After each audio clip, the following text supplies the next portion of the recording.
E eu me lembro que domingo passado nós falamos sobre aquela viúva persistente, no qual insistia sobre uma causa com o juiz que não temia a Deus e nem temia as pessoas, ou seja, um juiz que era totalmente egoísta. E a viúva, na sua persistência, ela conseguiu ganhar a sua causa, ganhou no cansaço, orando. Algumas guerras dependem da tônica, da intensidade da sua oração. Às vezes você vê um inimigo grande, mas o inimigo ele não ora, você ora. O inimigo não tem Deus, você tem. Essa foi a diferença que Davi viu. O inimigo falou assim: eu vou contra ti e vou dar a tua carne para os pássaros comerem. Davi falou assim: eu vou contra ti em nome do Senhor dos Exércitos. E a viúva, ela ganhou a causa. O juiz, é uma parábola, o juiz concedeu a causa a ela, por quê? Ela insistiu na oração. Fomos mais abaixo, na quarta-feira agora que passou, nós continuamos ainda em Lucas capítulo 18, e fomos acometidos de ouvirmos aqui a parábola do fariseu e do cobrador de impostos. Fariseu, segundo a Bíblia, é aquele que conhece a gramática, a liturgia toda, todo o contexto, toda a lei, a antiga Torá nos seus dias. Então era perfeito, né? Era bom demais o conhecimento, mas o conhecimento deixava ele autossuficiente de si próprio, não dependia nada de graça nem de misericórdia. Ao contrário desse fariseu, tinha um cobrador de imposto, um homem cujo qual a sociedade não queria ver. Eu até coloquei aqui, quando nós éramos perdidos, né? Nós tínhamos rincha ou empatia com alguém, a gente fala: quero ver o diabo, mas não quero ver essa pessoa. Quem já falou isso? Viu o diabo? Não. Se você visse, você queria ver a pessoa. E o fariseu era esse tipo de pessoas. Por quê? Uma vez que o fariseu chegava a uma casa, uma vez que o fariseu chegava a uma família, o publicano, desculpa, era para sentenciar e cobrar impostos. E se a família não tinha imposto, pagava-se com a entrega do filho como o preço, a perca do bem como o preço dos impostos, e aí a pessoa se tornava escrava. Então todo mundo queria ver qualquer um, menos um publicano. E aprendemos aqui que o publicano, mesmo sendo esse tipo de gente no qual a sociedade desses tempos antigos não o via com bons olhos, mas era um cara que estava atrás de uma oportunidade. Ao encontrar Jesus, ele se entregou a Jesus, segundo a parábola, e eu emendei com Mateus também, que era um publicano, em que além de convertido, levou a galera todinha para a casa dele, fez um culto de ação e graça, com Jesus, o tema da festa dele. E hoje, mais uma vez, nós iremos andar por essas linhas. Hoje nós iremos falar, ainda nesse mesmo capítulo, a partir do verso 18, então seria Mateus 18, verso 18 também, nós iremos falar sobre o jovem rico. Em traduções de Bíblias, pela linguagem, ele é falado de jovem rico, ok? Ele é chamado de príncipe, ele tem os títulos, mas nenhum dos títulos ou dos comentaristas, os três, Mateus, Marcos e Lucas, vai deixar de comunicar que ele é rico. Os três batem na mesma tecla, sendo um chamado ele de jovem, rico, o outro chamando ele de príncipe, rico, o outro chamando ele de homem, rico.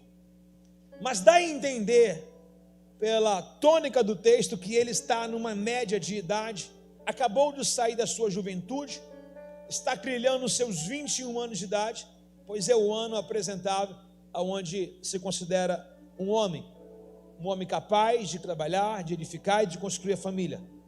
E essa história ela é maravilhosa, por quê? Porque ela discorre nos três evangelhos, Marcos, Mateus e Lucas. O evangelho de João é um evangelho à parte. dificilmente vai se repetir algumas histórias, poucas se repetem. E eu queria trazer aqui para vocês que além do Lucas capítulo 18 e o verso também 18, mais abaixo até o 30, nós iremos também caminhar, anote por favor, em Marcos capítulo 10, para que você já anote, de repente não perca aí alguma coisa. Marcos capítulo 10, a partir do versículo 17, e também iremos caminhar em Mateus 19, a partir do verso 16. Marcos 10, 17 em diante, Mateus 19, 16 em diante é o versículo. Pode ser? Podemos começar essa leitura hoje? Será maravilhoso.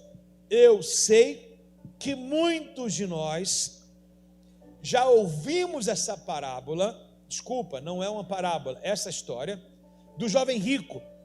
Eu sei literalmente em que alguém aqui já tem em sua mente de có e salteado. Quando eu comentei de manhã, quando eu me dei a preparar essa mensagem de hoje, eu estou com 846 mensagens aqui no tablet, vale mais do que um livro, viu? E eu botei assim, jovem rico, me deu 3 mensagens, ou seja, eu já preguei 3 vezes sobre o jovem rico. Mas eu esqueci, deixei de lado o que eu já havia pregado, confesso que até li, mas resolvi fazer uma nova pregação comparando os 3. Pegando 2 tipos de Bíblia de versão e comparando os 3 evangelhos, o que cada um comenta. E aqui vai. Eu amo a Bíblia porque ela deixa cada um comentar segundo aquilo que entende e não cai como heresia, Rafael. Por exemplo, entre os discípulos tem médico, entre os discípulos tem iletrado, entre os discípulos tem um da contabilidade. Então a Bíblia ela usa cada um da sua maneira e permite que cada um comente. E também me vale aqui ressaltar que eles não foram escritos no mesmo período. Os evangelhos começaram a ser escritos na década de 60 depois de Cristo, até quase 85. Então, suponhamos que o primeiro a ser comentado fez um comentário segundo aquilo que ele soube, ok? Por exemplo, Lucas, ele cria Atos dos Apóstolos, com todos os comentários relacionados, com todos os manuscritos que chegaram ainda mais do que os evangelhos para ele. Então, suponhamos eu para explicar aqui, que o evangelho de Mateus foi criado, foi juntado, compilado em 60 depois de Cristo. Agora, suponhamos que o evangelho de Lucas foi no ano 70. Quem está na vantagem? Quem está na vantagem? Por exemplo, o tempo vai passando e a gente vai descobrindo mais tecnologia, sim ou não? A mesma coisa nós devemos olhar pelos evangelhos. Uns ouviram e relataram, outros presenciaram e escreveram. Quem que vai escrever melhor? O que ouviu ou o que viu? Exatamente. E assim nós devemos encarar os evangelhos, para que a gente não perca nenhuma vírgula, nenhum comentário seja ele dispensado, para que a gente cresça nas escrituras, segundo aquilo que, como a ministra disse aqui, oferecer o nosso culto a Deus. E só há uma maneira de a gente oferecer nosso culto a Deus, é participar também do culto com Ele.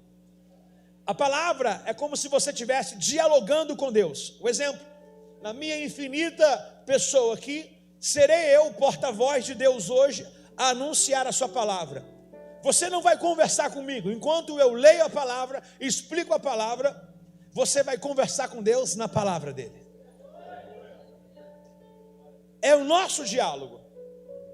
Assim também deve ser na sua casa, no seu devocional direto. Senhor, fala comigo. E Ele vai falar. Ao ponto de Ele dizer, eu velo pela minha palavra. Lucas capítulo 18, verso 18, por favor.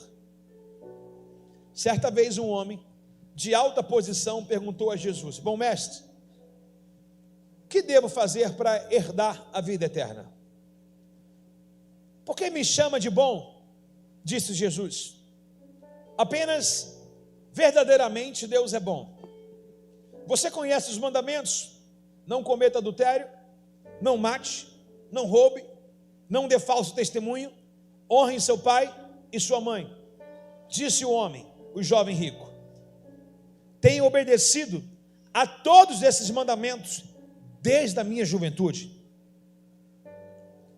Quando Jesus ouviu a sua resposta, disse: ainda há uma coisa que você não fez.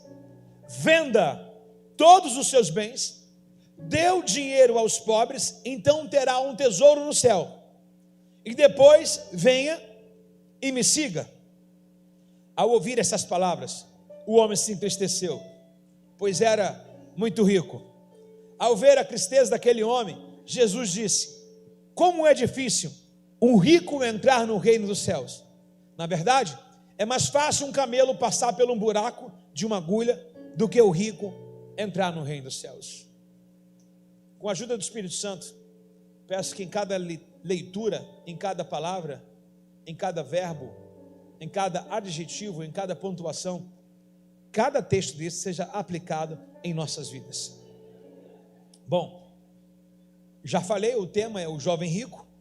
Agora eu queria atribuir algumas coisas à leitura que nós fizemos. Um diálogo que não é uma parábola, é um diálogo, uma história vivenciada entre Jesus e um jovem rico.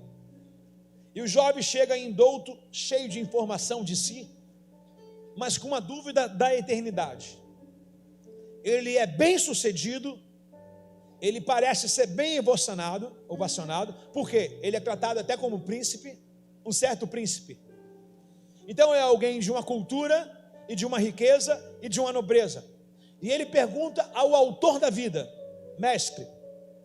E quando Jesus recebe essa palavra dele, que é chamado de mestre, não pelo nome, mas pela significância, esse exato momento, Jesus está tomado de pessoas ao redor dele, discípulos, o jovem rico e todo tipo de fariseu. E você sabe que Jesus está encaminhando no seu último ano para a chamada ministerial, para a sua morte na cruz. Então, a esse exato momento, os fariseus, os romanos, querem acabar com Jesus. Jesus é o revolucionário desse momento. Então, por que Jesus, ele tira a colocação do jovem e atribui a Deus? Certamente, alguns dos fariseus poderiam colocar o achismo de Jesus, e Jesus se enaltecendo e blasfemando. Então, Jesus dá o louvor e a glória a Deus, porque ele está cercado de pessoas que querem o pegar, mas ele sabe o momento certo para isso acontecer, portanto que ele facilita. Na sua entrega ele fica no jardim, ele não corre, ele não foge. Quando os soldados romanos chegam com Judas para pegá-lo, eles só apenas perguntaram: quem é ele? Ele disse: sou eu. E você conhece a história? Que os soldados deram uma marcha ré, pisaram fundo no acelerador e quase caíram em terra com a palavra liberada de Jesus, dizendo: eu o sou. No verso de número 20, começa a nossa narrativa, que ela descreve para a gente assim: você conhece os mandamentos? Olha, tem uma pergunta do jovem: como devo herdar a vida eterna? Jesus perguntou a ele se ele conhecia os mandamentos, e o próprio Jesus também faz a recitação dos mandamentos. E aí eu quero contar com você, eu vou falar e você vai dizer 1, 2, 3, pode ser? Me fala 1 para ver se você está entendendo, me fala o 2 para ver se você está aí, me fala o 3 para você pagar o lanche. Não cometa adultério, não mate, não roube, não dê falso testemunho, honre seu pai e a sua mãe. Não, mesma coisa. Honre seus pais, pai e mãe. Vamos lá de novo: não cometa adultério, não mate, não roube, não dê falso testemunho, honre seu pai e sua mãe. Diretamente para o jovem. E o jovem respondeu: tenho obedecido esses mandamentos desde a minha juventude. Uau, uau, diga uau. Se ele diz que está doutrinado, ele diz que não está pulando nenhum dos mandamentos, Falou sobre casa, ele falou: joia com meus pais. Falou sobre o próximo, ele falou: joia com o meu próximo. Se ele é casado, ele falou: legítimo no casamento. Nunca matou ninguém, nunca roubou ninguém, nunca foi fofoqueiro da vida de ninguém, até porque ele tem a vida dele para tomar conta. Então o jovem está totalmente alinhado segundo aquilo que lhe foi perguntado. Ele afirma: tenho obedecido a todos esses mandamentos desde a minha juventude. Em outras palavras, Provérbios 22:6, ensina a criança o caminho que ela deve andar, e quando crescer, não se desviará dele. Então, dá-se a entender que esse jovem teve um pai e uma mãe. Esse jovem foi criado em toda a sã doutrina, pureza, santificação, santidade, temor de Deus, obediência à palavra, desviando do mal. É um jovem perfeito. Em Mateus capítulo 19, verso 18, há uma outra colocação sobre os mandamentos. Quantos que nós contamos aqui em Lucas 18? Quantos, irmãos? Por favor, quantos? Agora, em Mateus 19, 18, você vai um pouco mais além. E aqui eu queria ir aonde Jesus vai entrar. Lembra que eu falei? É bom lermos aqui todos os evangelhos que comentam sobre o mesmo assunto. Porque não que eles estão errados, a direção é uma só. A intenção aqui é o diálogo de Jesus com o jovem. Mas se você fuçar, vai achar alguma coisa no qual você estava procurando. E achamos. Ainda o mesmo assunto. Jesus perguntou para ele: conhece os mandamentos? Perguntou o homem. Jesus respondeu: não mate, não mate, não mate, não mate, não cometa adultério, não roube, não dê falso testemunho, honre teu pai e tua mãe, ame o teu próximo como a ti. Mudou. Ame o teu próximo como a ti. E justamente com essa fala do evangelista Mateus, nós iremos trabalhar. Achamos 6 mandamentos. Agora, mais uma curiosidade para nós. Sabemos que a Escritura, as tábuas da lei, dada por Deus no monte Horebe, a Moisés, elas foram escritas em Êxodo capítulo 20, verso 12. Por favor, Êxodo 20, verso 12. Lá está descrito todos os 10 mandamentos. Então me ajuda aqui. Vamos lá, todos os 10 mandamentos. Honre teu pai e tua mãe, assim você terá vida longa e plena que o Senhor teu Deus lhe dá. Condicionado. Qual é a condição para se viver muito? Vamos voltar nisso aí depois. Agora, não mate, não cometa adultério, não roube, não dê falso testemunho e não cobice a casa do seu. Agora, mais uma janela se abre para a gente. Não cobice a casa do seu próximo, também é ame o seu próximo como a ti mesmo. Só que dentro dos 10 mandamentos, o sábio escritor Moisés, autor da Torá, ele vai colocar dentro do 6º mandamento, no versículo 17, não cobice a casa do teu próximo, não cobice também a mulher do teu próximo. Nem o servo nem a serva do teu próximo, nem o boi ou o jumento do teu próximo, nem qualquer outra coisa que pertença ao seu próximo. E aonde nós abrimos tantas janelas? Um exemplo, em Lucas capítulo 18, o jovem se achou perfeito, mas quando agrega a terceira pessoa, quem não está ali, o próximo, dá a entender que vai haver falhas no modo de viver desse jovem.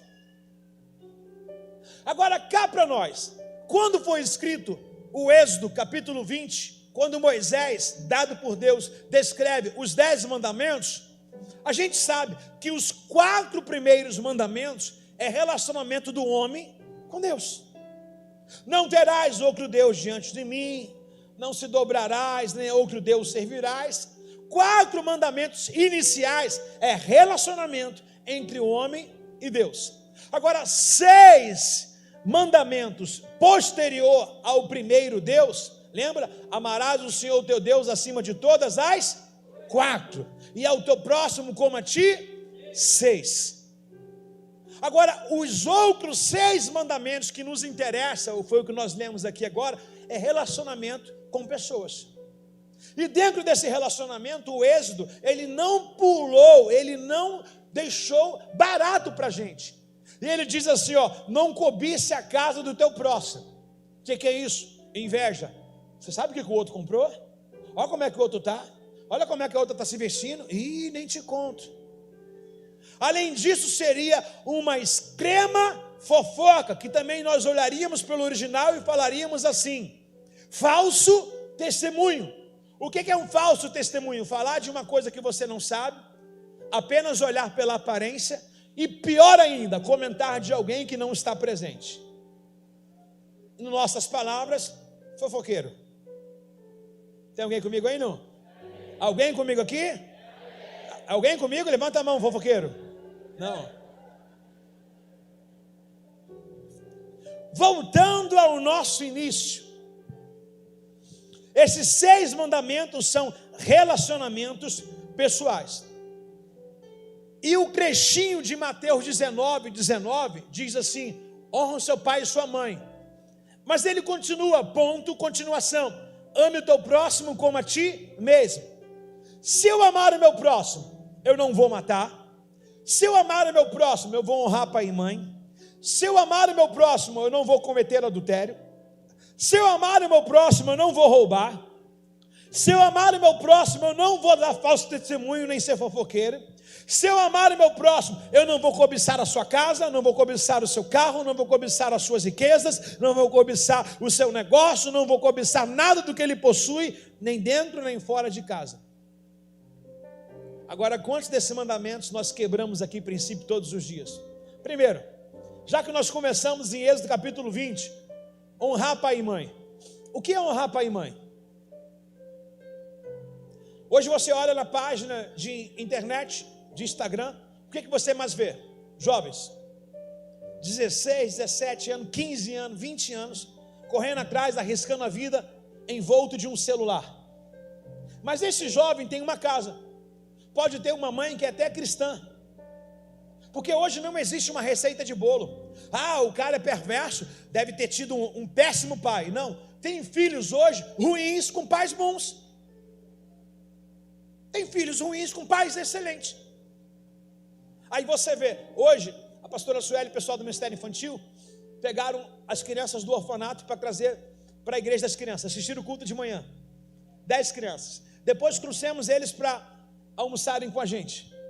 Olha o nome das crianças: Maria, Caleb, Isaac, Esther, a outra Sara, Rebeca, Ana. Quem coloca esse nome? Mateus. Olha o Mateus. Mateus, ele tem uma asmazinha, aí não pode tomar um gelado. Aí ele esperneou, podia dar picolé para ele, né? Aí, vem cá, Mateus, vem cá, vou te dar um chocolate. Aí peguei, levei ele lá, falei: escolhe o chocolate que quer. Sabe o que ele fez? Pegou o chocolate, abriu sozinho, sentou na minha cadeira, lá no meu gabinete, falou assim: eu quero ficar aqui, ninguém me tira daqui. Eu falei: sim, senhor, pastor. Profético. Profético. Olha o nome dessas crianças. Por que esse nome? Certamente, papai e mamãe que o abandonou. A maioria dos motivos são envolvimento com drogas. Papai e mamãe têm um conhecimento bíblico que não vigiou. Se desfez, se entregou à vaidade, às drogas, e as crianças agora estão refém. Que Deus ajude cada uma dessas crianças a encontrar o que nós encontramos. Nós éramos órfãos, Ele nos adotou. O Senhor deu uma boa família para cada uma dessas crianças. Amém? Alguém está precisando adotar uma criança? A gente tem todo esse caminho. Alguém? Sem briga, tá? Devagar, só tenho 10. Alguém quer adotar uma criança? Que isso, gente? Você era órfão, estrangeiro. O Senhor te adotou. Essa semente vai ficar no teu coração. Você vai sonhar com isso. Pastor, como eu faço? A gente vai te levar o processo todinho. Presta atenção. Honra pai e mãe. Esses jovens que estão na página da internet têm pais em casa. Talvez é uma pessoa boa igual o Senhor, mas sai de casa e fala assim: bença mãe, bença pai. Aí o pai fala: mãe, Deus te abençoe. Um homem, uma mulher de Deus. Aí o amigo passa na esquina, pega a ferramenta, arma com o grupo e vai fazer as atividades deles. Mas ele pediu bênção. E por que no cemitério hoje você vê tudo assim? Um ano de nascimento, 2000, 2005, 2003. Por que no cemitério está cada vez mais curto o tempo da vida das pessoas? Por que o salmista disse que nós iríamos viver 70, 80 anos e não mais hoje? Hoje é um jovem de média idade 20, às vezes nem chega a 20. Você olha na comunidade, quando tem um tráfico, você passa, todo mundo aqui sabe disso, estamos careca de saber, é ou não é? O pastor Charles não está aqui agora. E a gente sabe literalmente que a galera é jovem, a galera está em temporão de quartel, de apresentação, mas o texto diz: honra o teu pai e tua mãe para que seus dias se prolonguem. Então eu entendo que assim como o remédio tem toda a bula do efeito, caso nós obedecemos e tomarmos na hora certa, assim também a Bíblia não tem falta em nada. Morre cedo quem quer. E não adianta pedir bênção ao pai e fumar um baseado no quintal, ou se esconder em cima da laje, porque o respeito está na ausência, não na presença. Dentro de casa é um santo, mas na rua, na ausência do pai e da mãe, que está o respeito. O que Deus esperava de Adão e Eva? Deus estava todo o fim de tarde no jardim com eles. Uma vez que Deus não estava, o que eles fizeram? Tudo que Deus não permitiu. Então, aonde está o respeito verdadeiro? Na ausência. Quando você está longe, quando não tem ninguém te olhando. Foi o que o nosso companheiro José foi, perfeito e fiel em tudo. Na casa de Potifar, estava abafado lá, ninguém precisava saber que a mulher de Potifar queria se deitar com ele. Ele falou assim: Deus sabe. E se nós tomarmos isso para nós, sabendo que Deus vê o que o homem não vê, Deus ouve o que o homem não ouve, Deus está onde o homem não está, seremos mais responsáveis no nosso estilo de vida. Alguém pode dizer um amém? Então nós olhamos hoje uma parte pecaminosa da nossa sociedade, onde o respeito, o pai e a mãe, acabou. Agora se cria comunidade para tudo, se cria lei para tudo. Agora o pai, se ele bater, ele é caluniado e colocado como maus tratos. Mas na época da minha mãe, tinha uma Bíblia chamada Vara de Goiaba. Na época da minha mãe, tinha uma Bíblia chamada Relógio, que 21 horas, eu me lembro até hoje, quando eu pisava em casa era Jornal Nacional. 21 horas, 8 e pouca para 21 horas. Ninguém passava da rua essa hora. Em nossa época, a gente é bem jovem, né, pessoal? Nossa época não tinha uma prostituição virtual. Muitos pais às vezes falam assim: meu filho não está envolvido em nada, entra no quarto, fica escondido, vê o que ele mexe, com quem ele fala. O pior veneno da sociedade hoje é dar um telefone na mão de uma criança precoce. A minha filha só vai ter telefone com 18 anos de idade. Eu a tomei. Primeiro que atrapalha o estudo, atrapalha tudo. Lá em casa eu estou monitorando algumas coisas. Já desliguei uma televisão, estou indo para a segunda, só deixando a televisão da sala ligada, para que provoque o momento família. São coisas que a gente precisa rever, senão será tarde demais. Minha casa de crente o Jardim do Éden também era.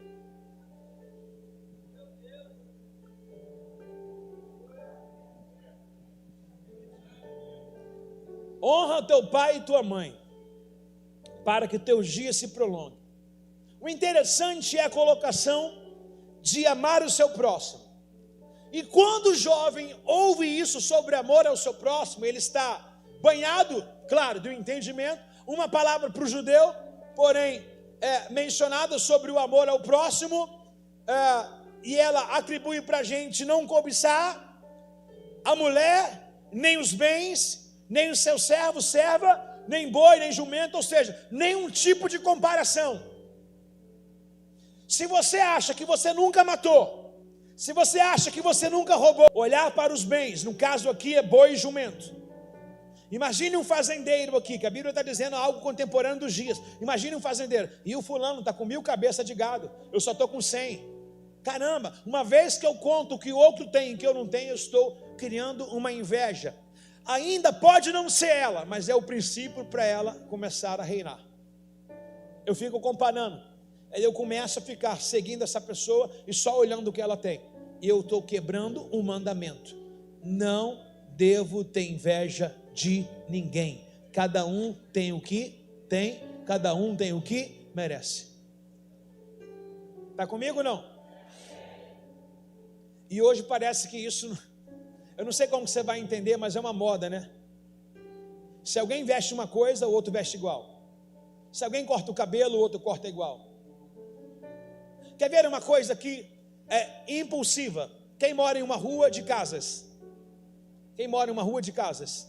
Beleza? Pinta o muro da sua casa.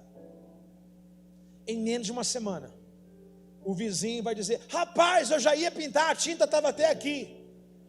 Aí quando você fala: cadê a tinta? Está aqui no carro, acabei de comprar. Não, estava dentro de casa, não, comprei agora. Nós somos sucumbindo de invejas diariamente.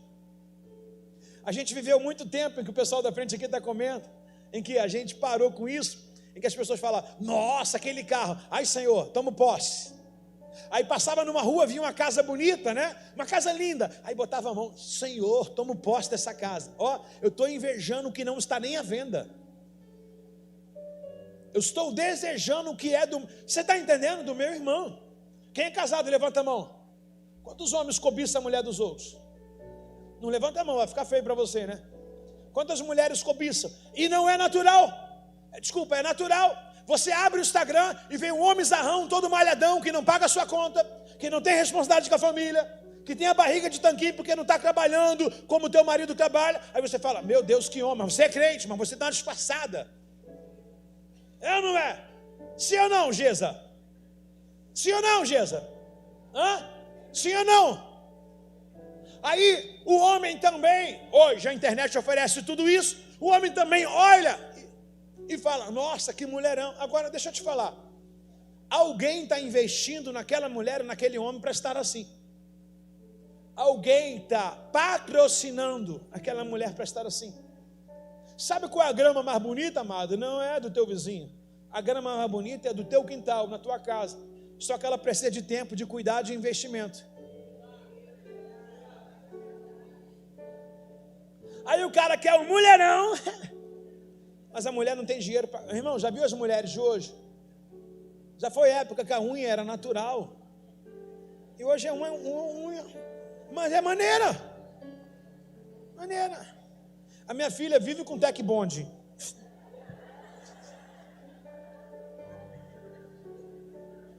Bacana. Aí sua esposa não tem R$100 para fazer um cabelo. Você está apertado? Está apertado? Prestação do iPhone. Está apertado? Tira a roda 17 do carro para colocar uma 20.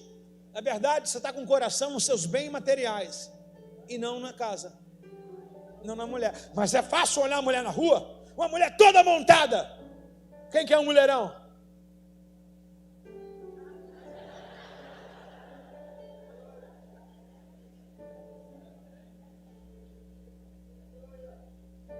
Mulherão hoje se monta, mano.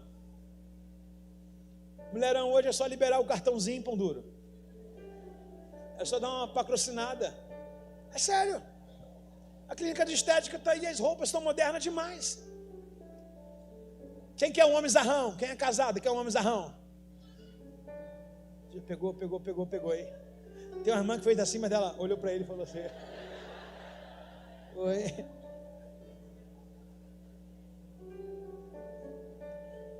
Os homens hoje, irmão, não sei se você é daquela época, daquelas calças que vinha até aqui, com um negócio assim.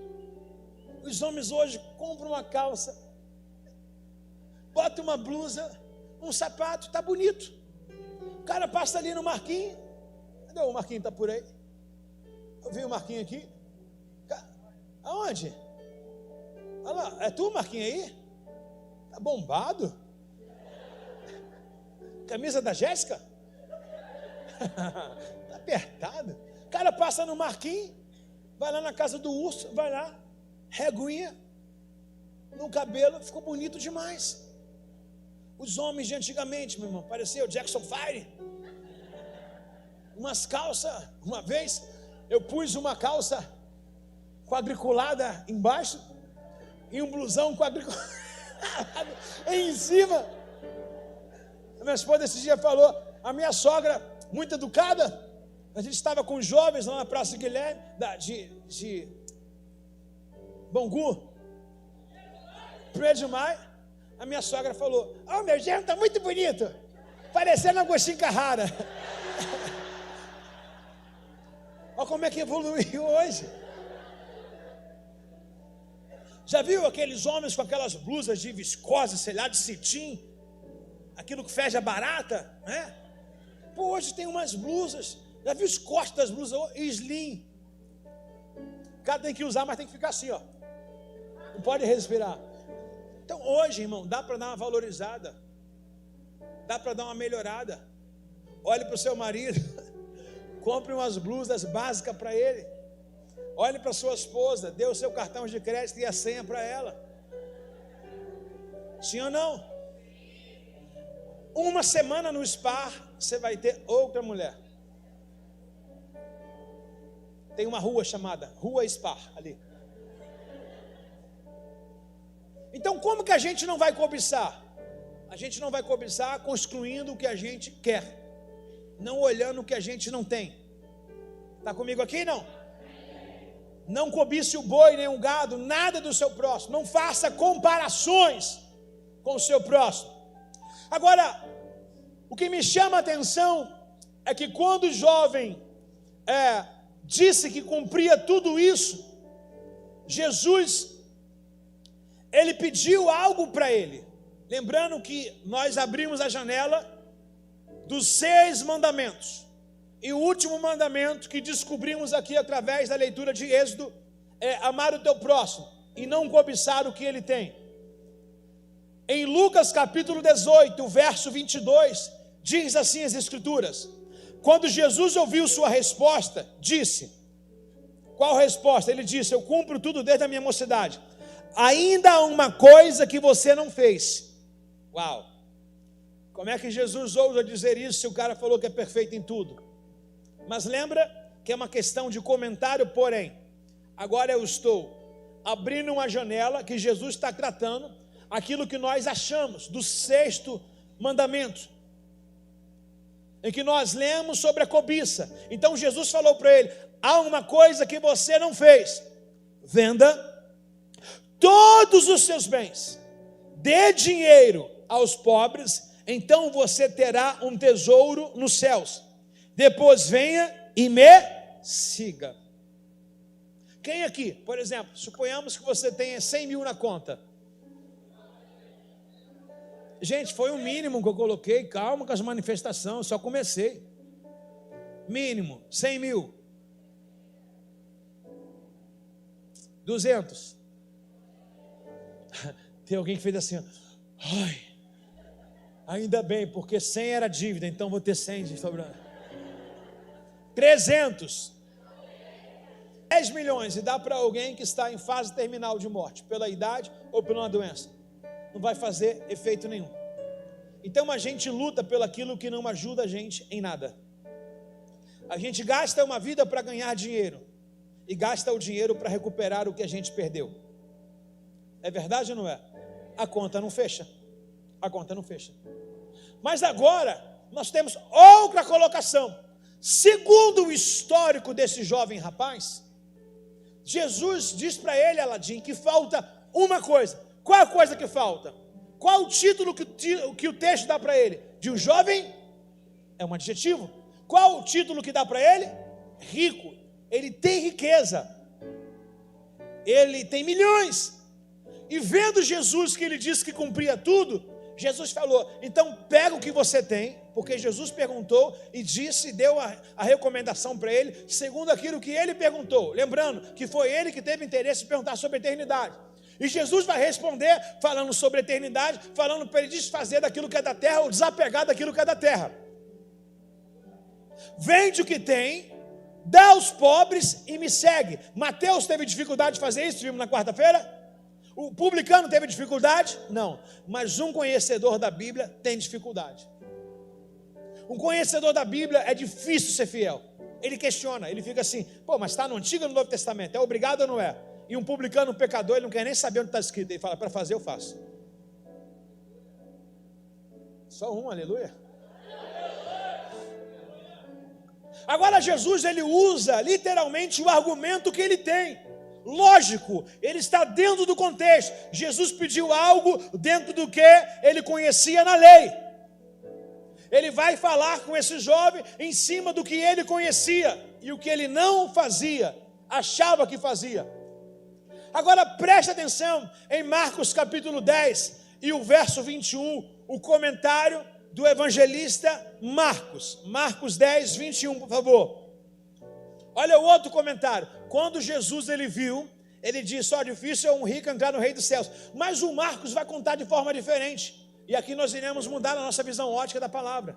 Presta atenção. Marcos 10, 21, posso ler, irmãos? E Jesus olhando para ele, o amou.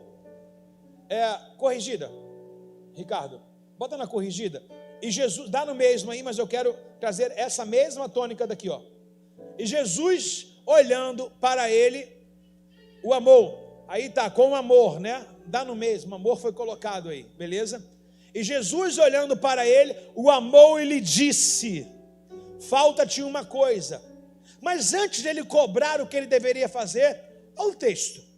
Imagine você conversar com alguém que entende da Bíblia, em que você fala uma frase, completa a frase. Alguém cujo qual não nega a sua raiz, a sua origem, é esse jovem. Então, quando o texto diz que Jesus o amou, Jesus está impactado com a vida desse jovem. Eu acredito piamente em que Jesus nem imaginava que esse jovem ia baixar a cabeça e ia embora sem fazer aquilo que Jesus o pediu. Porque o texto dá uma margem para a gente. Jesus olhou para ele e o amou, ou seja, poxa, até que enfim eu vi um judeu convertido de verdade.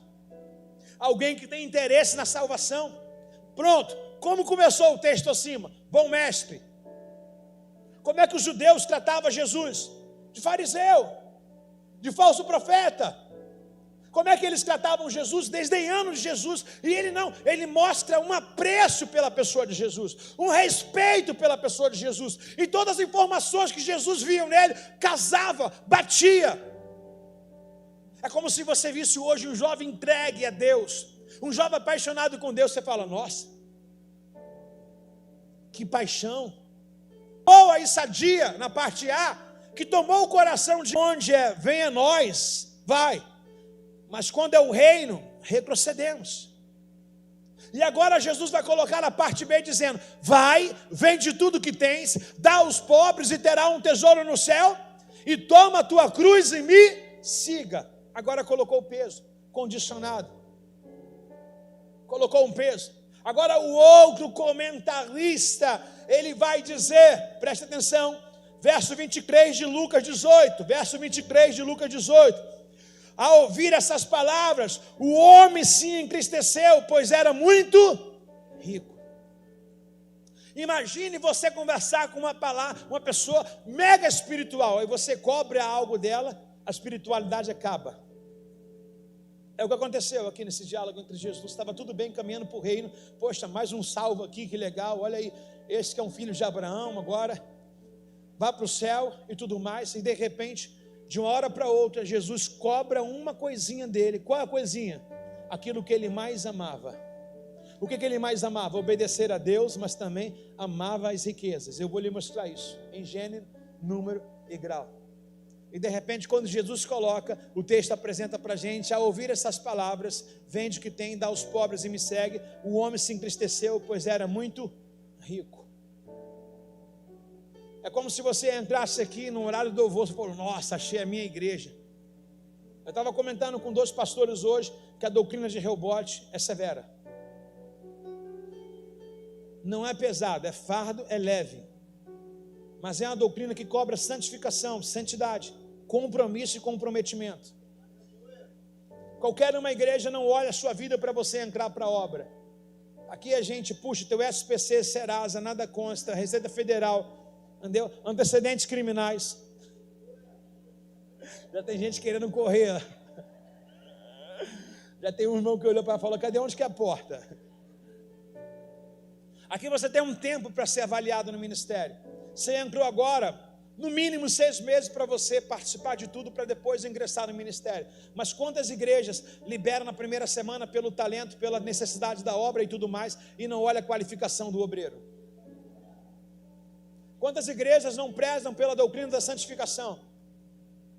A quem é de Rehobote sabe quantas pessoas já tiramos desse altar, por causa de quê? Modos terríveis, comportamentos inadequados. Mas quantas igrejas deixam e continuam por causa da necessidade e por causa do talento? Entre a disponibilidade e o talento, é bom que fosse os dois, né? Mas é melhor uma pessoa disponível do que uma pessoa talentosa fora do propósito. O disponível ele vai estar, ele se dispõe, Deus derrama unção, Deus o habilita para fazer aquilo no qual um talentoso faz, mas não tem disponibilidade. Porque um talentoso é cheio de si, está comigo aí? Não. Então ele era muito rico. Ao ver a tristeza do homem, Jesus disse, ao ver a tristeza do homem, Jesus disse, verso 24, como é difícil os ricos entrarem no reino dos... Como é difícil? Não falou que é impossível. Você leu isso aqui, irmãos? Como é o quê? Difícil. Difícil é impossível? Não, então peraí, não tem problema na riqueza, sim ou não? Dá um tapinha no ombro do seu irmão e fala: graças a Deus, não vai precisar gastar seus milhões.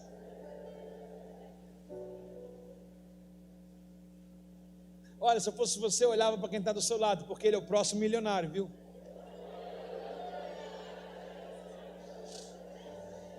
Faça amizade com ele, pague o cafezinho dele hoje, porque amanhã ele vai te levar em Paris, François. Ótimos olhos. Preste atenção. O texto diz para a gente, amém pessoal, amém, amém. Jesus, toma o lugar, Senhor. Ao ver a tristeza daquele homem, Jesus diz, como é difícil os ricos entrarem no reino de... Ele falou que era impossível, falou que apenas é difícil. Na verdade, é mais fácil um camelo passar pelo buraco de uma agulha do que um rico entrar no reino dos céus. A mesma coisa Jesus utiliza, e a gente fala aqui da seguinte colocação. Você sai com fulano, quem sai com aquela rodinha que tem um amigo que é pão duro? Quem sai? Uma rodinha que é amigo. Quem conhece um amigo pão duro? O que você fala? Esse aí tem escorpião no... Esse aí tem escorpião no... Por quê? Ele finge que não é com ele, na hora da conta ele vai no banheiro, né? Esqueci a carteira em casa, né? A bateria do celular acabou. Ele é ferrenho. Ele é ferrenho. Mas como é gostoso sair com alguém que briga para pagar a conta, né? Não é? A pessoa, você sai com 4 amigos, né? Que os 4... Irmão, outro dia eu fui surpreendido, eu falei, caraca, existem pessoas assim. Um rapaz me chamou para comer uma pizza e fui e tal. Aí tá eu lá. Aí daqui a pouco ele falou, vou no banheiro. Não, você está rindo? Tomara que isso aconteça contigo. Ele falou, vou no banheiro. Eu falei, beleza. Aí ele demorou. Sabe onde ele foi? No caixa. É possível sim. É possível sim.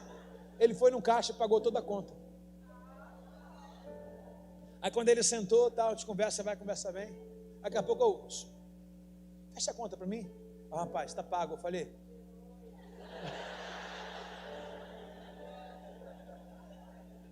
Sabe, irmãos, tem um dia que tu acorda no azeite, irmãos. Que Deus te coloca com a pessoa certa, no lugar certo e com o dinheiro certo. Já pensou, meu irmão, acontecer contigo essa semana coisas similares a essa? Aleluia. Aleluia. Agora vem cá, você está fazendo assim. Quem fez assim para receber? Quem fez assim para receber? Mas levanta a mão de novo. Quem fez assim para receber? Esse foi o problema do jovem rico. Enquanto favorecia, ele fazia assim. Mas na hora que era hora de ele pagar a conta, ele fez assim, ó. Mão no bolso. Mão no bolso. Presta atenção aqui. Na verdade, é mais fácil um camelo passar pelo buraco de uma... Pessoal, olha a vaca que está no teto da igreja. Olha, pessoal. Esse lado acreditou em mim, cara. Olha a vaca que está no teto da igreja, pessoal. Poucas pessoas. A Bíblia diz que a ovelha ouve a voz do pastor, ainda que ele fale besteira. Olha a vaca voando, irmãos. Olha a vaca voando. Mas não é melhor dizer que tem uma vaca voando do que um pastor mentindo? Hã? Você viu a vaca? Eu também não estou mentindo, não. Faz parte do contexto. O que Jesus está dizendo? Para os discípulos, Jesus estava dizendo assim para eles: ó, tá vendo aquele buraco da agulha? Deus está me ajudando demais, cara. Irmã, joga. Joga, irmã. Joga, irmã. Por favor. Já foi a pipa, agora é a vaca. Joga aí, por favor. Senhor, que intimidade. Que intimidade. Uau. Uau. Mu. Isso que é revelação. Viu? Deus está aguçando nossos sentidos proféticos. Já falei de pipa e tinha uma. Aonde que estava aquela pipa? A vaquinha. Irmã, Deus abençoe. Essa vai cair certinho aí. Povo lindo, olha a vaca voando. Profético ou não é? Pessoal, olha a vaca voando. Aqui, é mais fácil um camelo entrar pela uma fissura de agulha do que um rico entrar no reino dos céus. Quem aqui faz uma costura em casa, de vez em quando dá tudo errado, sai torto assim. Quem tem uma agulha em casa, uma agulha? Bom, uma agulha ela é infinitamente mais fina do que um palito até de dente, é isso ou não? O palito de dente é difícil achar ali, imagine uma agulha, né? Só acha quando você... Ai! Mas Jesus não está dizendo dessa agulha, mas iremos utilizar ela. Por quê? Você tem uma fissura em cima dela, que é mais ou menos assim, ó. É ou não é? É ou não é? O que você faz? Pessoal, tem gente fazendo assim. Que isso? Que costume é esse? Porque eu entendo que eu faço assim, ó. É ou não é? Como é que bota a linha na agulha, pessoal? E a Ana Beatriz, ela fez certinho. Faz de novo, Ana. Olha lá. É assim, ó. Ela fez assim, ó. Você pega a linha após estar molhada, porque molhada ela endurece mais um pouquinho. E você também afina aquelas pontinhas. Vai dizer que tem alguém com agulha no culto também agora. Ah, não. Ah, não. Ah, não. É muita revelação. Muita revelação. Vou começar a fazer uns cultos proféticos.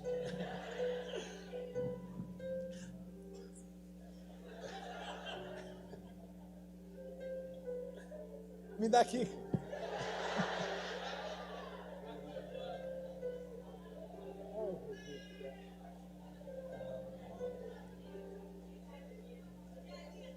Quero, a linha também.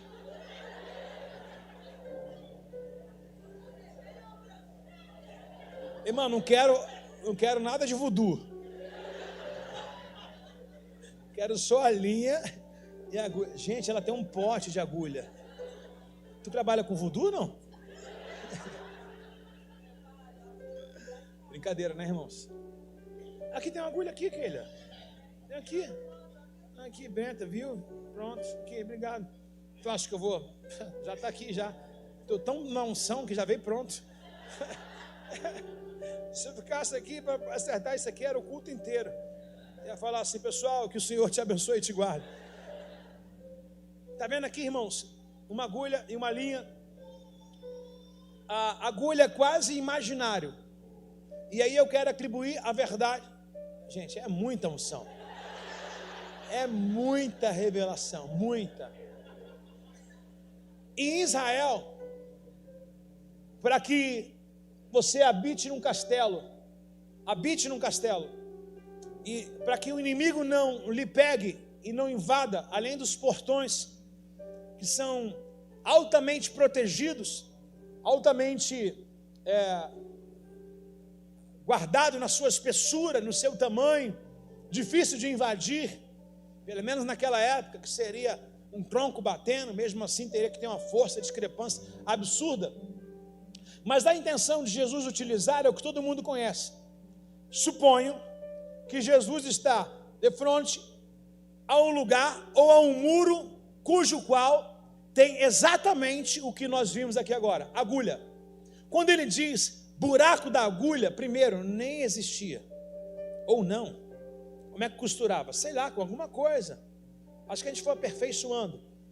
Mas ele usa aquele buraco da agulha que ficava entre o muro na parte superior, porque qualquer um perigo de invasão, aquele buraco da agulha era um escape para que alguém pudesse tacar alguma ferramenta, utilizar alguma arma para que o inimigo não avançasse nos portões. Então o buraco da agulha é entrar no reino dos céus. Assim como foi colocado aqui, obrigado, mais revelações para a gente. É exatamente aquilo lá. Tem cabimento Jesus dizer que um camelo ele passa pelo aquele buraco? Tem um cabimento, irmãos? Talvez você olhando daqui, mas se ele tiver uma largura, é isso aqui, pessoal. A largura dele, aquele vazio lá, é isso aqui. Ele diz, é mais fácil um camelo entrar e passar por lá do que um rico entrar no reino dos céus. Ele pegou uma discrepância, algo desproporcional. Por exemplo, olha para a pessoa do seu lado.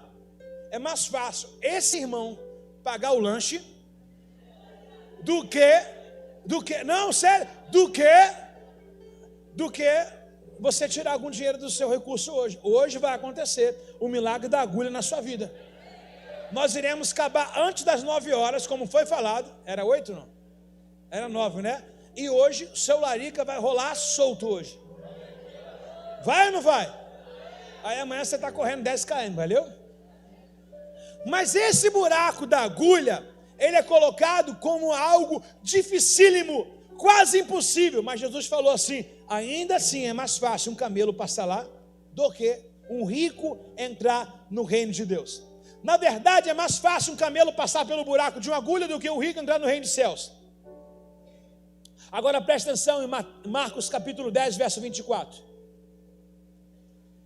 E os discípulos se admiraram com suas palavras. Mas Jesus, tornando a falar, lhe disse, quão difícil é para os que confiam nas riquezas entrar no reino dos...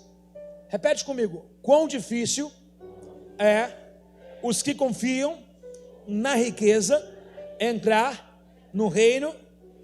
Qual é a palavra que entrou agora, quando Jesus falou que é mais difícil um rico entrar no reino dos céus? Agora ele colocou, quão difícil é aqueles que confiam na riqueza. Então, trazendo isso para a vida do jovem rico, trazendo isso agora com uma confiança no dinheiro, a gente está racionalizando agora toda a nossa história dessa noite de hoje e ver que esse jovem, ele tinha a palavra de Deus pelo temor, mas também confiava no que ele tinha. Também amava o que ele tinha. A palavra confiança é amor. A palavra confiança é o amor. E a Bíblia diz que o amor ao dinheiro é a raiz de todos os males. A Bíblia chama o dinheiro de mamão. Mamão é uma linguagem contemporânea de Deus atrelada ao dinheiro nos dias de Jesus e no Antigo Testamento. Ninguém pode amar a dois senhores. Ou há de amar a um e odiar o outro, ou amará a Deus ou as riquezas. E qual o contexto que esse jovem rico se encontra? Segundo agora, São Marcos, capítulo 10, verso 24. Por isso que eu fiz a junção dos três, em que Lucas não diz, e Mateus não diz, o Marcos diz, na verdade, que ele amava o que possuía. E é tão ruim. Quando a gente ama algo que Deus pede para a gente largar, a gente encontra dificuldade para servir a Deus. Quando a gente entra para a igreja, a gente ouve louvor, a gente vê uma pregação, ai que benção, olha a vaca voando, todo mundo rindo, ai que legal, bacana, legal. Mas quando o Senhor pede algo para a gente fazer, em que a gente é pegado a isso, a gente encontra dificuldade. Você está entendendo agora por que o jovem rico baixou a cabeça e se entristeceu? Porque Jesus pegou aquilo que ele mais amava. A prova é, o Senhor vai na casa de Abraão novamente, Abraão velho. Abraão não foi pai na idade de um pai, Abraão foi pai na idade de um avô. Ficou bobo 2 vezes. Quando o Senhor entra na casa de Abraão e falou, Abraão, me dá o teu filho, a quem tu amas. Por que Deus coloca uma palavra sobre o filho de Abraão e pede a um filho que ele tem sentimento? Porque certamente se Deus falasse para Abraão assim, Abraão, me dá o teu filho, Abraão levaria Ismael. Mas Deus, ele sabe aquilo que a gente mais ama. E por que Deus pediu Isaac e não Ismael? Porque Abraão não dava a mínima para Ismael. Abraão não tem relacionamento com Ismael. Ismael foi um filho cujo qual, um tempo de rebeldia, de desorientação, um tempo de perturbação entre ele e Sara, que deitou com Agar. Mas qual é o filho do seu sonho? Qual é o filho que tem o nome de promessa? Qual é o filho que fez a promessa se cumprir? Aí o que Deus vai dizer para ele? Me dá o que me roubou de você. Quando Abraão não tem filho, ele sacrifica a Deus rotineiramente. Quando Abraão tem Isaac, Abraão esquece de Deus. Abraão não está mais nem aí para Deus. A dedicação de Abraão agora é Isaac. Quantas coisas eu e você pedimos que não hoje nos deixa mais buscar a Deus quando buscávamos. E a gente tem chamado de bênção. Ah, Deus me deu meu Isaac, mas parou de cultuar por causa do Isaac, então é maldição. Quantas coisas nós pedimos a Deus, Senhor, aumenta o meu salário, para isso você trabalha, se envolve. Senhor, eu quero fazer uma faculdade, aí você vai. É para vencer na vida? É para vencer. Mas não adianta chegar no pódio sozinho, Deus não está lá. Não adianta dizer que é vitorioso ausente da presença de Deus. Promessa sem Deus é desgraça. O pior lugar para estar é onde Deus não está mais. O que Deus quer? O centro das atenções. O que Jesus queria desse jovem rico? Que ele não se apegasse de maneira nenhuma. Jesus almejou o estado de pobreza desse jovem. Não era isso. Mas Jesus queria que ele desapegasse do bem material. Queria que ele desapegasse do valor no qual ele se apoiava. O texto diz claramente para a gente em que ele tinha um apreço, em que ele amava aquela riqueza, em que ele tinha um carinho pelaquela riqueza. Ele se apoiava, ele confiava nos seus bens. Há uma parábola bíblica que um homem começa a prosperar, Flávio. E de repente esse homem destrói um celeiro, que esse celeiro já era o suficiente para a vida dele. E de repente ele diz, vou montar outro celeiro, minha propriedade está produzindo demais. E ele cria outro celeiro. Esse outro celeiro aparentemente seria uma solução, mas se criou um problema. E ele disse, alma, come, bebe, dorme. Pelo tamanho da propriedade que ele tinha. E a parábola grita, louco, essa noite pedirão a tua alma e o que tens preparado para ela. Hoje a palavra é salvação, irmãos. Hoje a palavra é salvação.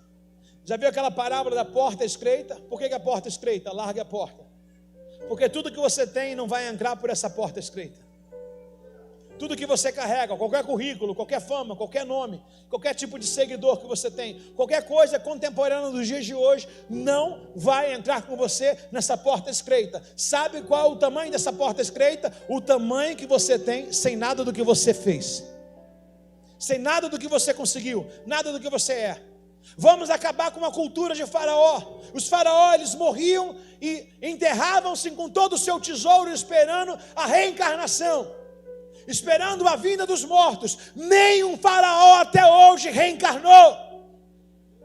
Bota nas páginas de YouTube que você vai ver os túmulos de Faraó, as esculturas tudo sendo descoberto, as múmias tudo no lugar, e os tesouros tudo sendo saqueado. Por quê? Não adianta juntar tesouro na terra, onde a traça, o ferrugem consome. Temos que ajuntar tesouros no céu. E a sociedade de hoje é a sociedade do jovem rico,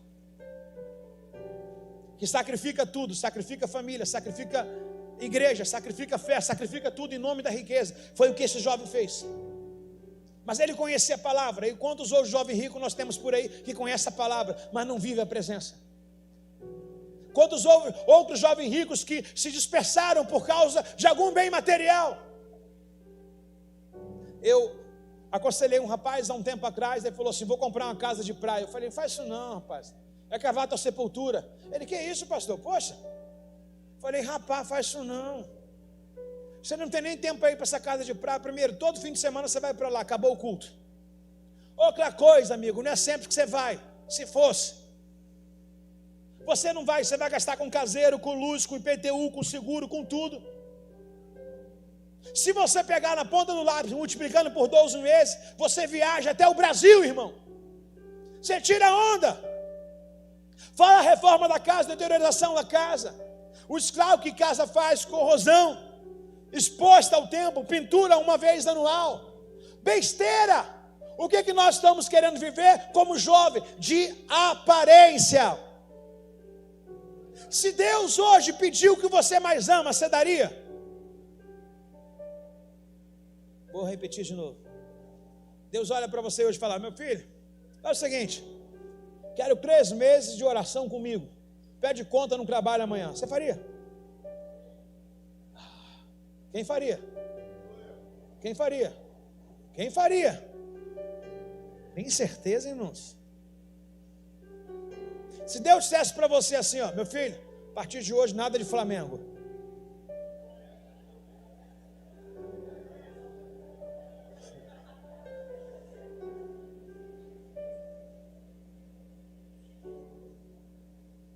Por que Deus já pediu o que a gente mais ama? A gente vê jovens faltando culto para ir para jogo de futebol. O que a gente mais ama. Não, é ser humano, porque eu estou com um problema, preciso me distrair. Vai orar. Nunca vi um jogo de futebol trazer solução? O jogador pagou tua conta? Quem é que paga a tua conta? Quem te dá saúde? Quem te conserva? Quem te mantém na presença? Quem te abençoa? Quem te levanta? Quem faz deitar em segurança? Quem é o dono da sua alma, dono da sua vida? Quem escreve o seu nome no livro da vida? Quem há de vir para buscar todos aqueles que o temem? Quem preparou uma casa para você? Quem está te esperando na eternidade? Quem é o autor da vida?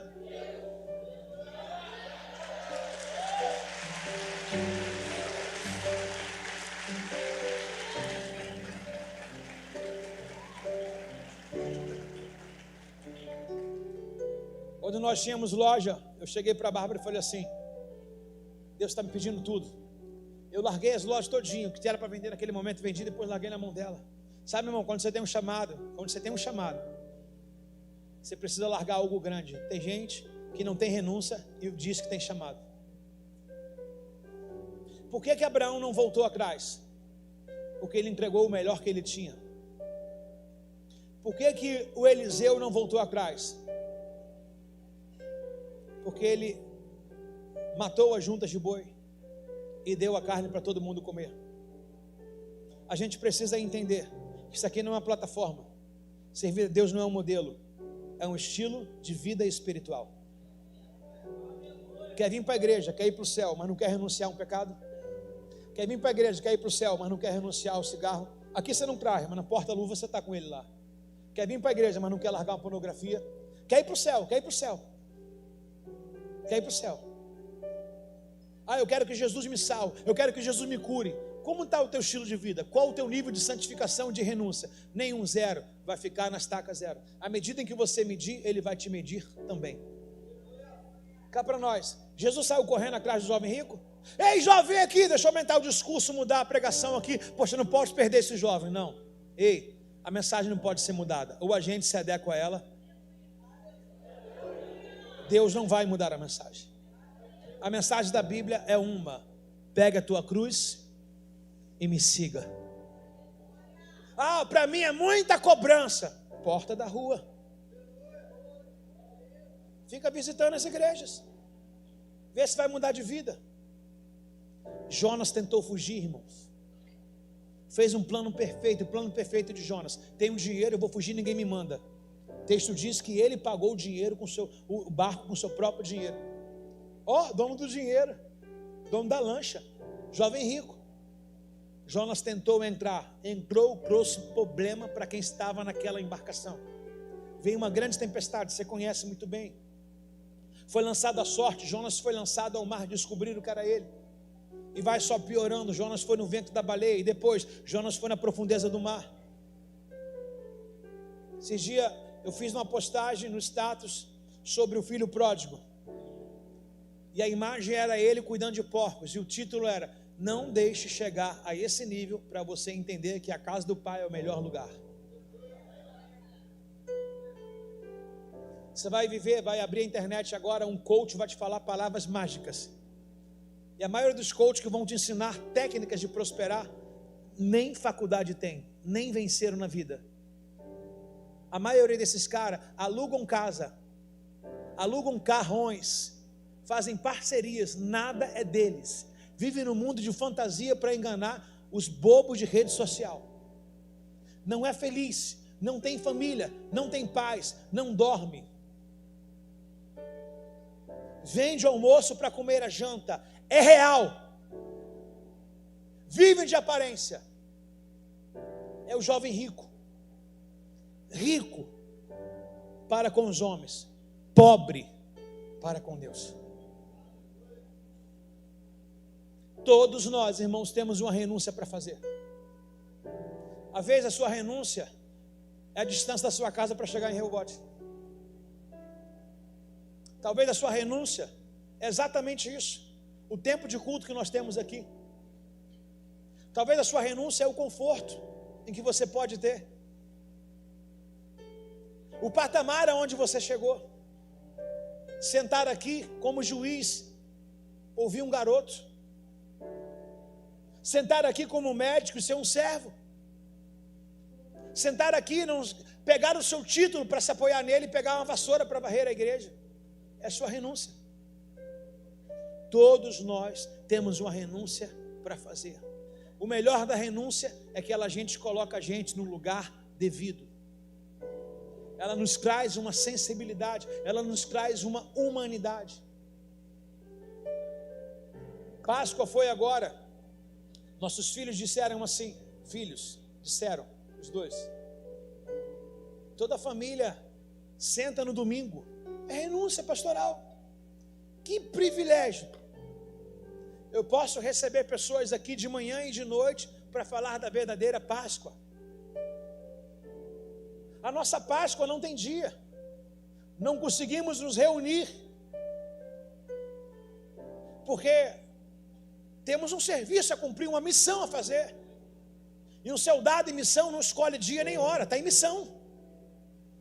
Mas na segunda-feira fizemos um almoço bem bacana em casa. Larica está aí, não? Larica? Olha lá, o Larica fez aniversário ontem. Falei de você de manhã. Levanta a mão, irmão, por favor. Feliz aniversário. Deus te abençoe para você me abençoar de novo. Seu Larica foi viajar, me trouxe 6 lagostas. Esta lagosta, baby. O cara me trouxe 6 lagostas. Foi a minha refeição de Páscoa. Não só lagosta. Trouxe camarões. É um cuidado ou não é um cuidado de Deus? Quem serve a Deus, Deus faz com que alguém pague a conta no restaurante. Quem serve a Deus faz com que o cara viaje e traga lagosta.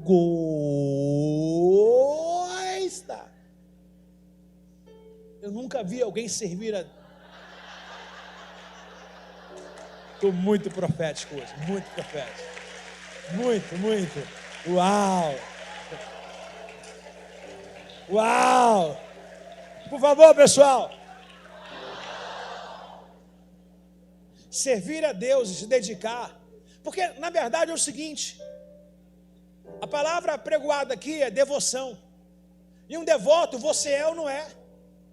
Você está achando que um devoto de Maria, um católico roxo, se chover ele não vai para o santuário? Vai. Você acha que o espírita não vai também? Chuva de canivete, tiro, Caveirão entrou em Camará, ele vai. Mas o crente Caveirão entrou e fala, tá brabo aqui, já até acabou a guerra, foi tudo embora. Aí ele fala, tá brabo aqui, rapaz, está sendo tiro aí quando? Tem uma semana já, acabou. Tem mais nada. Todo mundo já está indo e voltando, mas ele é problemático. Agora, sobre renúncia, nós precisamos hoje sair daqui sabendo, porque senão não valeu a pena o nosso domingo na casa de Deus. O que Deus quer que eu renuncie? Quem aqui, na sua hombridade, simplicidade, humildade, está recebendo essa palavra e sabe que precisa renunciar a alguma coisa? Levanta a mão. Deixa eu contar. Sim. Levanta a mão mais alto para mim.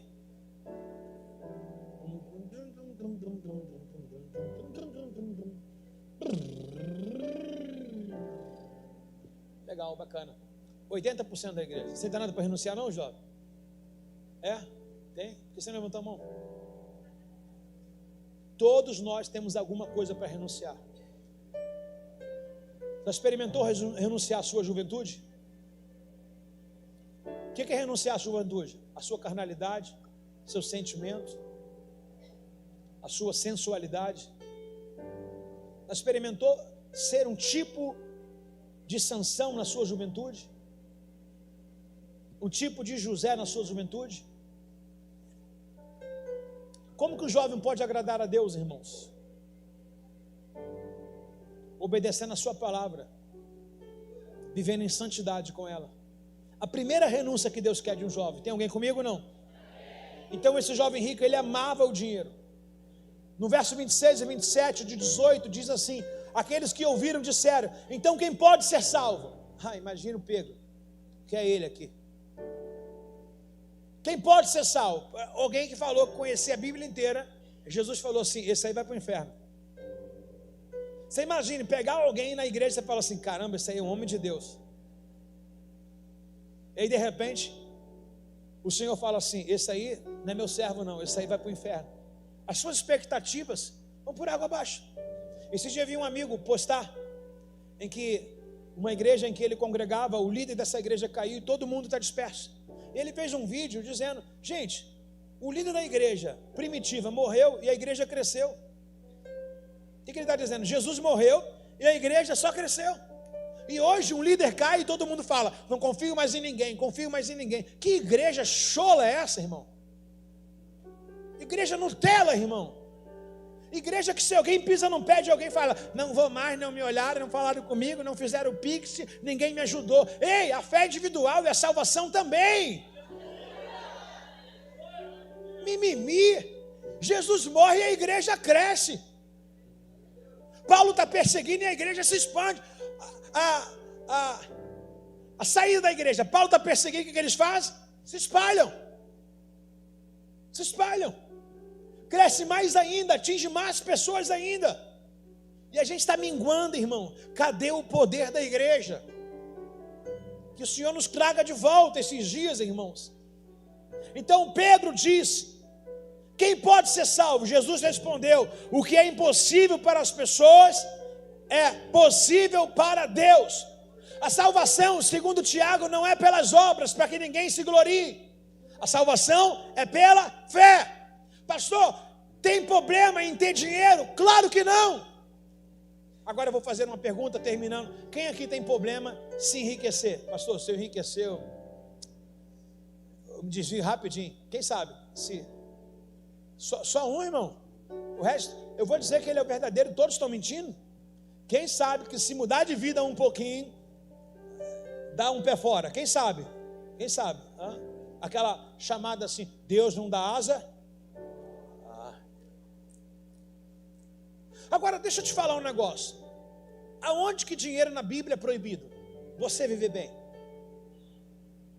Porque o que faz mal não é o dinheiro, é amar o dinheiro. O que o jovem apresentou para a gente? Que ele amava o dinheiro, o que ele tinha. Portanto, quando chega a hora de renunciar, ele mostra que eu amo. O que eu amo, eu não quero largar. Agora, o pai do filho pródigo era pobre ou rico? Olha o relato que o filho apresenta fora. Na casa do meu pai, até os trabalhadores são tratados como um príncipe. Há muita comida, muita roupa na casa do meu pai. É pobre ou rico? E ele é generoso. Por que ele é generoso? Por que eu trouxe isso? Porque quando Jesus pede o jovem rico para distribuir entre pessoas, ele se omite a isso. Mas o pai do filho pródigo e do jovem mais velho, ele é generoso com os empregados da casa. O problema é o que eu faço com o dinheiro. Se o dinheiro me dominar, ele é meu senhor. E se eu dominá-lo, ele é meu escravo. Jó era rico? Muito rico. Respeitado? Muito respeitado. Jó perde filho? Vou começar. Jó perde boi, Jó perde servo, Jó perde casa, Jó perde 10 filhos e Jó também perde a sua saúde. Jó era pegado ao dinheiro? Não. Como você sabe disso, pastor? Quando a mulher manda ele amaldiçoar Deus e morrer, por muito menos, pessoas já abandonaram a fé. Eu estou falando de um cara que perdeu toda a sua fortuna, riqueza, e um cara que perdeu 10 filhos no mesmo dia. A mulher diz: amaldiçoa esse Deus e morre. Ele vira para a mulher e diz: se recebi o bem, não recebo também o mal? Deus me deu, Deus tirou. Bendito seja o nome do... Mas a pele do cara está fedendo. O cara está com 10 caixão para enterrar. O cara de mais rico que acordou foi dormir mais pobre. Porque dinheiro não move o coração de Jó. Quem Jó ama de verdade? Deus. Você acha que foi fácil para Abraão sair de Ur dos Caldeus? Sai da tua terra, da tua parentela, vai para a terra que eu te mostrarei. Cidade de Ur, a cidade, uma capital muito frutífera, muito comercial. Abraão, o seu pai era fabricante de esculturas. Abraão tinha uma empresa que ele ia tomar sucessão. Você acha que foi fácil para Abraão largar a casa do pai dele? Largar a empresa do pai dele? Quem vive por promessa cumpre todos os propósitos, irmãos. Abraão saiu da casa do pai, Deus fez dele o quê? Uma grande nação. Homens cujo qual tiveram em tudo, mas não eram dono de nada. Por quê? Porque Deus era a sua suficiência. Olha o que Paulo vai dizer ao seu filho na fé, Timóteo, capítulo 6, verso 6. 1 Timóteo 6, 6. No entanto, a devoção acompanhada de 1 Timóteo 6, 6.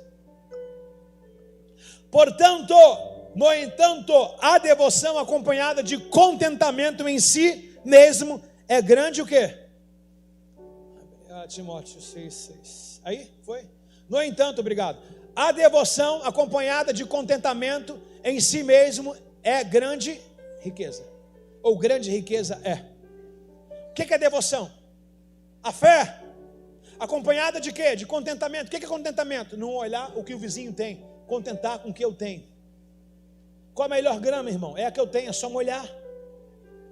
Então, a fé e o contentamento, para si, aos olhos de Deus, já é grande riqueza. E é o nosso também. O Senhor é meu pastor e de nada eu tenho. Ainda que alguma coisa não tenha, mas de nada eu tenho falta. Por quê? Porque eu tenho um pastor. Eu faço parte do rebanho. Afinal, não trouxemos nada conosco quando viemos ao mundo, e não levaremos nada quando deixarmos o mundo. O que você trouxe, irmãos? O que você vai levar? Passagem, o mundo é. Olha que palavra incrível. Diga assim: nada eu trouxe, nada eu vou levar. Pessoas que morrem, irmãos, lutaram a vida inteira para conseguir alguma coisa. Chega no caixão dela, a única coisa que ela tem é uma coroa de flores. E o que ela leva depois? Pá de areia na cara. Mais nada. O homem é miserável, irmãos. O homem não vale nada. Então não trouxemos nada e também não iremos levar Nada. Portanto, temos alimento, temos roupa, estejamos o quê? Olha para a tua roupa. Olha aí, olha para a tua roupa, olha para o teu calçado. Pastor, só isso? É o que a Bíblia está dizendo. Se você está com outro pensamento, está fora da Bíblia. Pastor, porque amanhã não tem conta. Quem fez? Foi Deus? Quem foi ganancioso? Foi Ele? Quem foi avarento? Foi Ele? Olhe para o seu calçado, olhe para a sua roupa. A Bíblia diz: se tem o que comer, se tem o que vestir, dai glória a Deus. Comam, bebam, façam tudo para a glória dEle. O que a Bíblia nos traz? Uma reflexão de contentamento. Quem tem uma casa para morar, ainda que seja aluguel hoje, vai para casa. Quem tem uma casa para morar? Olha, irmão, ainda que seja aluguel. Pastor, o meu salário é todo para pagar a casa. Está vivendo, irmãos, é passageiro. A eternidade tem coisas melhores para a gente, sim ou não? Dá uma olhada no teu sapato que você está. Na nossa época a gente usava aqui chute. Sim ou não? Olha o cabelo da irmã que está do seu lado. Olha o nível. Marroquina, chapinha. Qual o nome das escovas modernas de hoje? Marroquina? Botox? Botox é um rosto, sério. Aqui. Olha o nível hoje. Antigamente, irmão, era um negócio amarrado aqui, ó. A irmã pentecostal, irmão. Como já foi falado, o modo de vestir, a gente está muito mais bonito hoje, irmãos. Aí quando você olha aquelas fotos tuas do ano 90 lá, aí quando você olha as fotos de hoje, você fala: Jesus, obrigado, Senhor, graça te dou. Não é, pessoal? Aquelas fotos que não dava nem para distinguir, meu irmão, qual parte do corpo que você tinha ali. Meu Deus do céu, coisa esquisita. A perna no lugar do braço, braço no lugar da perna. Você fala: gente do céu. Então o texto chama a gente para estar o quê? Quer dar uma saciada na sua alma hoje? Quem quer? Senão a ansiedade vai tomar lugar. Quer dar uma saciada na sua alma hoje? Quer ou não quer? Dentro do seu coração. Aonde? Aonde? Diga para a sua alma: alma, sou grato por tudo que tenho.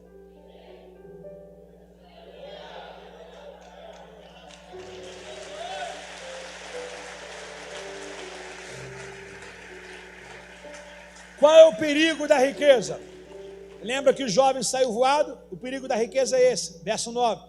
Mas daqueles que desejam enriquecer caem em tentações e armadilhas, e muitos desejos tolos e nocivos, que levam à ruína e à destruição.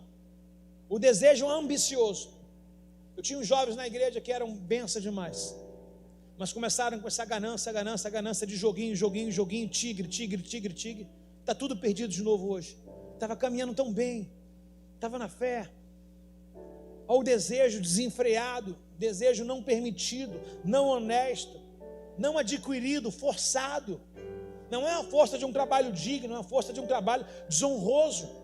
Mas aqueles que desejam enriquecer caem em tentações e por aí vai. Agora paz, meu irmão, verso 10, lê para mim, verso 10, toda a igreja junto, no 3, dou-lhe uma, dou-lhe duas, dou-lhe 3.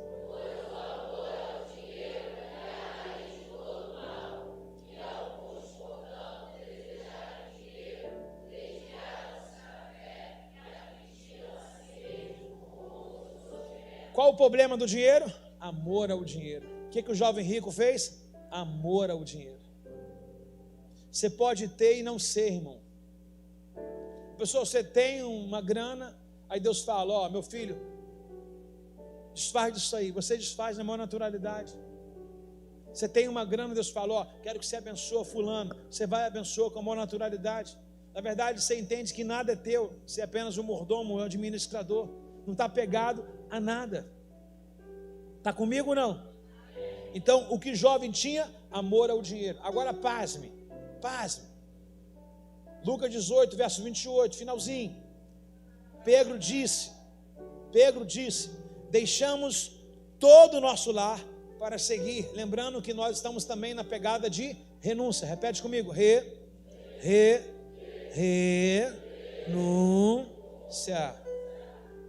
Pedro vai dizer: deixamos. Pedro está dizendo: eu renunciei tudo para te seguir.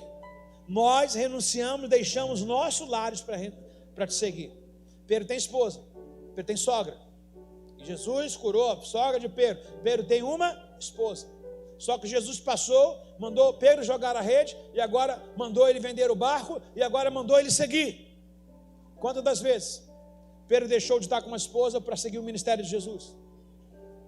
Só para você entender, quem quer seguir o Filho do Homem não tem aonde reclinar a cabeça. Quantas vezes nós olhamos Jesus entrando no jardim adentro, dormindo? Quem está do lado? Pedro, os discípulos. Quantas vezes nós olhamos algumas conjecturações de que o ministério de Jesus está faltando dinheiro?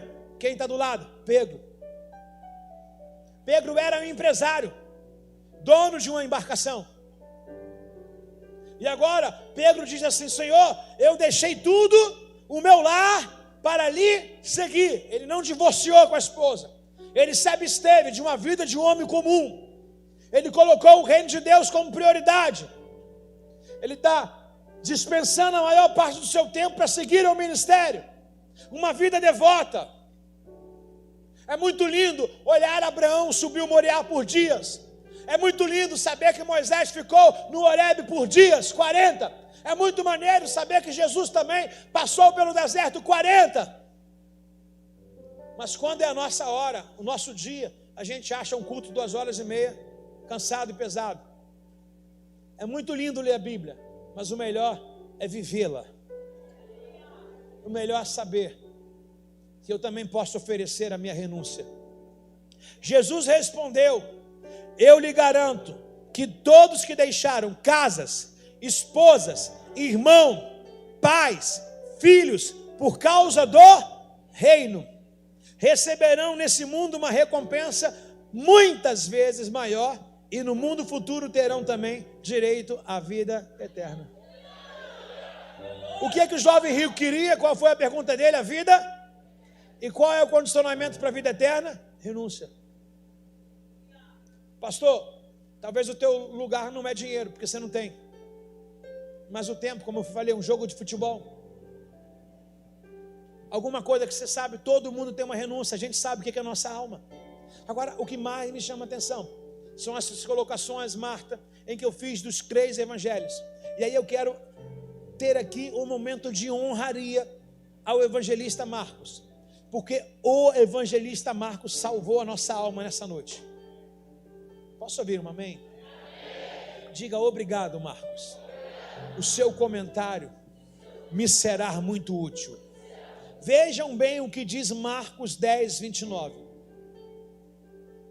O mesmo texto em que Lucas diz sobre renúncia e receberá 100 vezes tanto. Olha o que Marcos faz. Que colocação, Belmonte. Ele diz assim, ó: Jesus respondeu: eu lhe garanto que todos que deixarem o quê? Casa, irmãos, irmãs, mãe, pai, filho ou propriedade, por minha causa e por causa das boas, todo mundo lendo junto, por favor. Jesus respondeu: eu lhe garanto que todos que deixarem, mais alto, casa, irmão, irmã, mãe, pai, filho ou propriedade, por causa minha ou por causa das boas, verso 30, receberão em troca nesse mundo? Receberão em troca nesse mundo? Quantas vezes mais? Espera aí, não tem nenhum ponto aqui. 100 vezes mais o quê? O que que eu deixei? Casa. O que que ele vai me dar? Casa.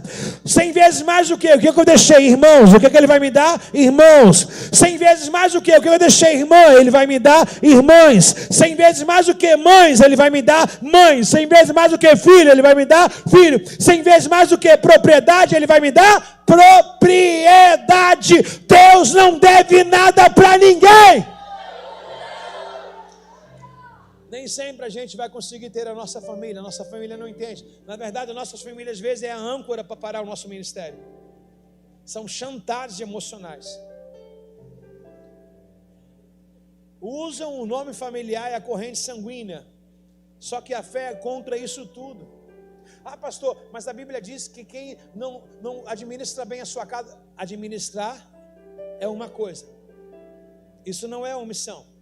Agora, ficar chantageado, tendo uma obra para fazer e idade suficiente para responder por ela, não estou falando de um adolescente, estou falando de alguém maduro, que sabe o que quer em nome da fé. Presta atenção, quem se sente conveniente agora com essa ação? Jesus está pregando numa casa, a casa está cheia, quem está lá de fora? Diga sua mãe. O discípulo chega e fala: Jesus, tua mãe está aí na parada. Ele fala: quem? Tua mãe chegou aí. Quem é minha mãe? Quem é meu irmão? Talvez vocês olhem com um lado de ignorância e digam: olha, Jesus não honrou a mãe. Não, Jesus não estava honrando a mãe. Ele estava fazendo uma pergunta e incluindo as novas mães, os novos pais, os novos irmãos, os novos amigos da fé. Ele renunciou à sua maternidade, renunciou à sua convivência normal com Maria para fazer a obra de Deus. Até ela própria se confundiu. Por diversas vezes você vai ver os irmãos de Jesus atrapalhando o seu ministério. O Tiago foi um que falou assim: esse aí está maluco, ei, volta para casa. Jesus desse ouvido à sua casa, ele não seria o nosso Cristo crucificado. Precisamos pontualizar, não permitir que marido atrapalhe o nosso ministério, mas também não é brigá-lo. Não permitir que esposa atrapalhe nossa caminhada, mas também não é divorciar. Não permitir que filhos, com suas ações, possam nos impedir de a gente ter uma vida devota a Deus. Porque devoção é isso. A Bíblia diz que quem amar mais a sua casa, pai ou mãe, qualquer outra coisa, mais do que ele, não é digno dele. O que é fé de verdade? Eu não estou mandando vocês pegarem cinto e chegar para os filhos de vocês. Não estou mandando você dizer para o seu marido: olha, vou no cartório porque você está sendo um peso. Não, cai em oração, vence em oração, mas não desanime, não deixe de caminhar porque alguém da tua casa não quer caminhar. Não deixe de vir buscar porque alguém não quer buscar. Imagina essa cena, Maria na porta com os irmãos e Jesus dizendo assim: quem é minha mãe, quem é meu pai? Ei, minha mãe não está aqui, mas a minha mãe está aí, ó, Dona Ilma. Sempre chamo de mãezinha, o respeito, a idade. A outra mãe estava aqui de manhã, não é você não, jovem, tá? A minha mãe, que é uma sogra para aqui. Minha mãe não está, mas quantas mães Deus me deu. Tem uma mulher que me ganhou para Jesus, lá na Vila Aliança. Eu sempre chamei ela de mãe na fé. Minha mãe nunca me evangelizou, mas outra mãe me ganhou. Meus irmãos não estão aqui, meus irmãos não estão em Cristo, mas olha quantos irmãos a Bíblia me deu. Olha quantas coisas a Bíblia me deu. Não há ninguém que tenha renunciado nada que não receba 100 vezes tanto. Olha a conta paga do restaurante. Olha a lagosta chegando na sua casa, na minha também, irmão. Olha as surpresas que Deus tem para vocês dessa semana. Vai acontecer coisas maravilhosas. É só se desprender. Sirva ao reino, não crie empecilhos. Para de reclamar do valor do Uber. Para de fazer cálculo para servir a Deus. Esquece a matemática. Vai pela fé, meu irmão. Sobre o Moriá vai valer a pena, meu irmão. Não, eu vou fazer um cálculo aqui porque estou com muito gasto. Gasta a tua vida, irmãos. Gasta o teu dia, pega os teus currículos, pega os teus bens, pega a tua alma, pega a tua força, pega a tua juventude e diz: gastarei tudo que eu tenho aos seus pés. Fiz 2 faculdades, não uso para nada hoje. Meu Deus, para que estudei? São passagens. Fale para o irmão do seu lado: você vai até se formar, mas se Deus te chamar, vai ser apenas um currículo. Você pode crescer na empresa, ser o melhor lá, ter o maior salário, mas se Deus te chamar, você vai ter que renunciar. Na verdade, eu acho que Deus deixa a gente chegar no nosso melhor. Ele deixa a gente chegar no nosso nível máximo. Porque se Ele pedir coisas fáceis, eu vou fazer. Eu vou fazer. Deus me pedir algo facinho. Pô, tá na minha mão, tá fácil, né? Ah, isso aí também. Mas eu acho que quando Deus deixa a gente ir longe mais, quando Deus deixa a gente crescer, desenvolver, evoluir, aí Ele fala: agora chegou minha hora. De quê? Abraão, me dá Isaac aí. Uau. Eu não sei o que você pensa de carreira, eu não sei o que você pensa de vida, mas uma hora Ele vai bater na sua porta. E quando Ele te chamar, Ele vai pedir o que você lutou a vida inteira. A vida inteira você lutou, você gastou dias, noites por isso. Ele vai dizer: eu quero isso. Senhor, o Ismael, vou acordar o Ismael. Não, eu quero o Isaac. O que você levanta de madrugada para dar mamadeira. Aquele que você cuida do totozinho trocando a fralda. Aquele que você bota num colinho para nanar. Eu quero o Isaac. Aquilo que você gasta tempo, eu estou com ciúme. Uau, uau, uau, uau. Eu já ouvi de uma juventude, através de uma palestra de um pastor amigo, em que o jovem chegou no 9º período da faculdade. E Deus pediu a faculdade dele. Era o sonho da família, se eu não me engano, era medicina, alguma coisa bem relevante. E era o sonho da família. E a família foi toda contra ele, toda contra ele. Eu ouvi de um pastor. E até ele entender que aquilo era uma voz de Deus, um chamado de Deus. Imagine o pai que gastou dinheiro com aquela criança, a mãe também. Em nome da fé, o que é isso? Deus pediu. A pessoa entregou. Anos depois, foi a maior evangelista do país. Deus pede coisas grandes para te entregar coisas maiores.